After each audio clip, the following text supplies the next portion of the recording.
Continuando con el tema de cromatografía líquida de alta resolución, ahora hablaremos de la eficacia de la columna para este.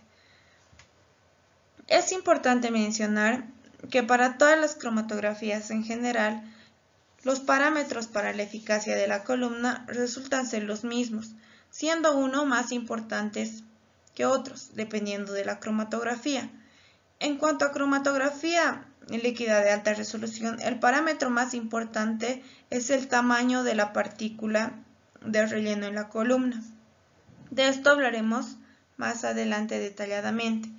Ahora mencionaremos algunos parámetros generales que también son útiles para cromatografía líquida de alta resolución.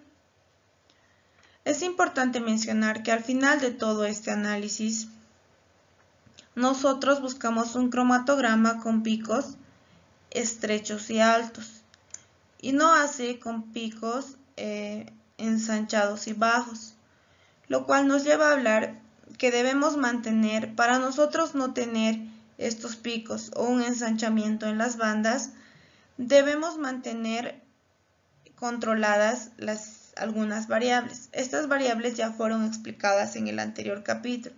Ahora solo serán mencionadas. Debemos tener en cuenta la velocidad lineal de la fase móvil, el coeficiente de difusión de la fase móvil, el coeficiente de difusión en la fase estacionaria, el factor de retención y, como ya habíamos mencionado, el más importante para HPLC, el diámetro de la partícula de relleno, y otro a tener en cuenta también es el espesor del revestimiento líquido en la fase estacionaria. Vamos a hablar de otro parámetro para la eficacia de la columna, que es la altura de los platos teóricos. Esta está dada por la ecuación de Van Denter. Aquí podemos observar un gráfico que se denomina la curva de Van Denter, que relaciona la altura de los platos teóricos versus la velocidad lineal en la fase móvil. Vamos a comparar cromatografía de líquidos y cromatografía de gases para nosotros ver cuál resulta ser más eficaz y cuáles son los parámetros que afectan a cada uno de estos. Primero analizaremos la velocidad lineal en la fase móvil. Podemos comparar que en cromatografía de líquidos la velocidad lineal resulta ser mucho más pequeña que en cromatografía de gases. Esto nos dice que la separación de cada compuesto va a ser mucho más rápida en cromatografía de gases. Ahora compararemos la altura de los platos teóricos. Podemos observar que en cromatografía de gases es mucho mayor la altura de los platos teóricos que en cromatografía líquida. Pero este es un factor que no nos ayuda mucho en cromatografía líquida. ¿Por qué? Por el hecho de que se trabaja en cromatografía líquida a presiones muy altas. Por lo tanto, nosotros tenemos columnas menores a 25 centímetros, lo cual, si tendríamos columnas un poco mayores, no nos va a ayudar, porque las presiones se van a bajar muy rápido o de golpe. Por eso nosotros podemos determinar de acuerdo a estos parámetros que resulta ser más eficaz la cromatografía de gases que la cromatografía de líquidos. Habíamos dicho que el parámetro más importante en cromatografía líquida de alta resolución es el tamaño de la partícula en la columna. Para cromatografía líquida de alta resolución, nosotros debemos tener partículas de entre 3 a 10 micrómetros para nosotros tener una buena eficacia. Aquí tenemos un gráfico también denominado lo que es el gráfico o la curva de Van Denter, porque nos relaciona la altura de los platos y la velocidad lineal. Pero En este gráfico nos va hablando aquí de los tamaños de las partículas. Vamos a observar cómo el tamaño de la partícula va a ir disminuyendo desde 44.7 micrómetros hasta 6,1 micrómetros. Mientras que el tamaño de la partícula va reduciendo, la altura de los platos teóricos también va reduciendo, de tal manera que el tamaño de la partícula nos resulta ser muy importante también para obtener altura de los platos teóricos más pequeños y así obtener una mejor eficacia. Ahora hablaremos de la instrumentación para HPLC. Primeramente, aquí les tengo un gráfico muy básico para entender cuáles son los componentes principales en un cromatógrafo líquido de alta resolución. Primeramente tenemos los reservorios para el disolvente o la fase móvil, luego bomba, introducción de la muestra, la columna, el sistema de detección y el registro de datos. A continuación les daré una breve introducción de cada uno de estos en un esquema un poco más complejo, porque después cada uno de estos será explicado a mayor detalle. Aquí podemos observar un diagrama más complejo de la instrumentación para HPLC. Primero identificaremos los componentes más esenciales y posteriormente explicaremos los demás. Primeramente tenemos los reservorios de la fase móvil o del disolvente o de los solventes. Estos generalmente son frascos de vidrio, pueden ser transparentes o color ámbar. Aquí es donde se coloca el disolvente que usaremos dependiendo de la muestra que vamos a tratar. El disolvente va a ser elegido de acuerdo a la muestra que vamos a tratar. Generalmente o actualmente existe mucha bibliografía de cromatografía líquida de alta resolución y podemos guiarnos por esta para elegir el disolvente que es necesario. A continuación tenemos lo que son las bombas.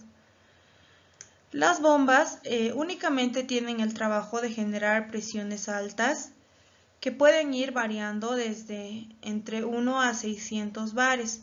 Esto porque necesitamos que la muestra eluya a presiones muy altas, puesto que en la columna tenemos partículas muy pequeñas. A continuación tenemos el sistema de inyección. Este puede ser automático o puede ser manual. Luego tenemos la columna. La columna generalmente se encuentra en un horno de entre 20 a 60 grados centígrados.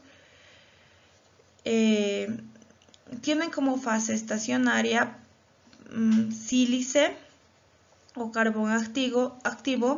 Generalmente son de entre una longitud de 5 a 30 centímetros y 1 a 5 milímetros de diámetro, y es donde ocurre la separación de los compuestos. A continuación tenemos el detector. El detector será usado de acuerdo a cuál será la muestra. Podemos tener detectores de UV visible, de masas, etc.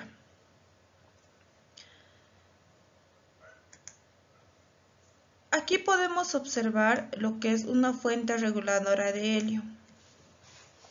Esto se usa o se utilizan gases nobles para disolver los gases, para eliminar, más bien dicho, los gases disueltos en la fase móvil. Se usan pequeños borboteos de helio. Es por eso que nosotros aquí podemos observar dos tubos. Uno que será el cual extraerá la fase móvil y otro donde entrarán los borboteos de en este caso helio, para eliminar los gases disueltos. A continuación tenemos lo que son las válvulas de entregas de los solventes. Esta lo que hace es extraer, ¿no?, el solvente que vamos a necesitar. ¿Por qué se tiene una válvula y 4 frascos de recipientes de los solventes? Esto porque hay 2 maneras de introducir el solvente al sistema cromatográfico, siendo uno isocrático y el otro por gradiente. El isocrático nos dice que se va a entregar solventes de la misma composición, ya sea uno o varios solventes, pero de la misma composición y constantes con el tiempo, mientras que el gradiente nos indica que se va a entregar también uno o varios disolventes, pero de diferentes composiciones que van a ir también variando con el tiempo.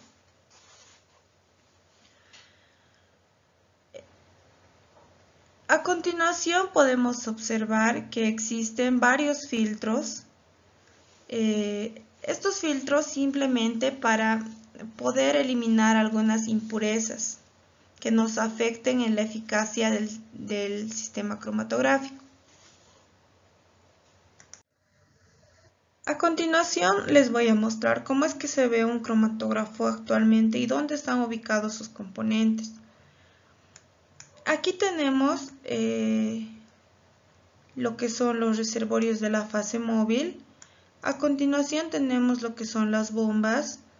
Luego se encuentra el sistema de inyección de la muestra. Luego el horno donde está la columna.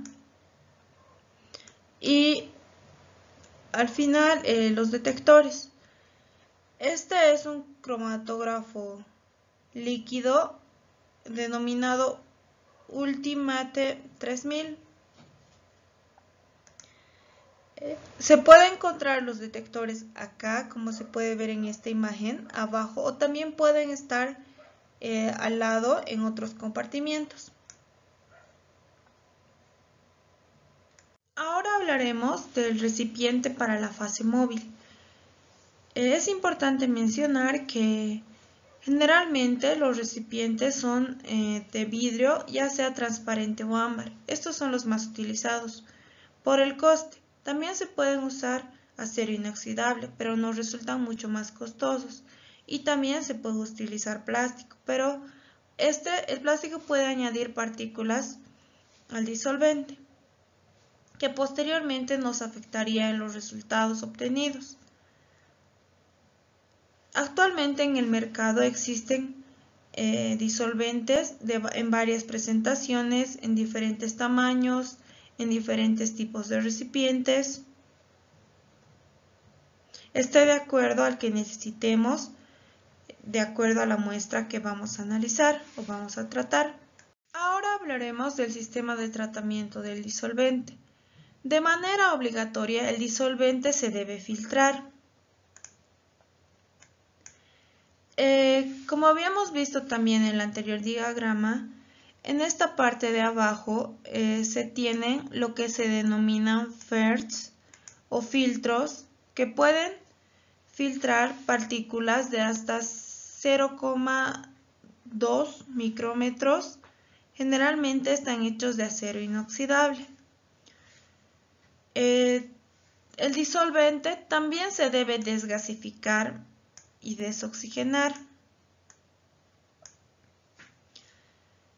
Para esto es que se dan pequeños borbotones de helio por el otro tubo, de manera que la atmósfera sea inerte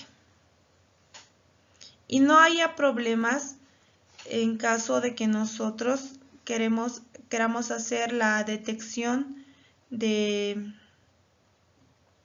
muestras oxidables. También es importante que el disolvente se mantenga a cierta temperatura. Esto dependiendo del disolvente que vayamos a usar. Por ejemplo, generalmente se calienta o se termostatiza disolventes de bajo punto de ebullición o viscosos para que no haya problema o ningún tipo de obstrucción para ingresar al sistema cromatográfico. Algo muy importante también es agitar el disolvente para mezclar disolventes que sean poco miscibles. Por último, tenemos la bibliografía que ha sido usada. Muchas gracias.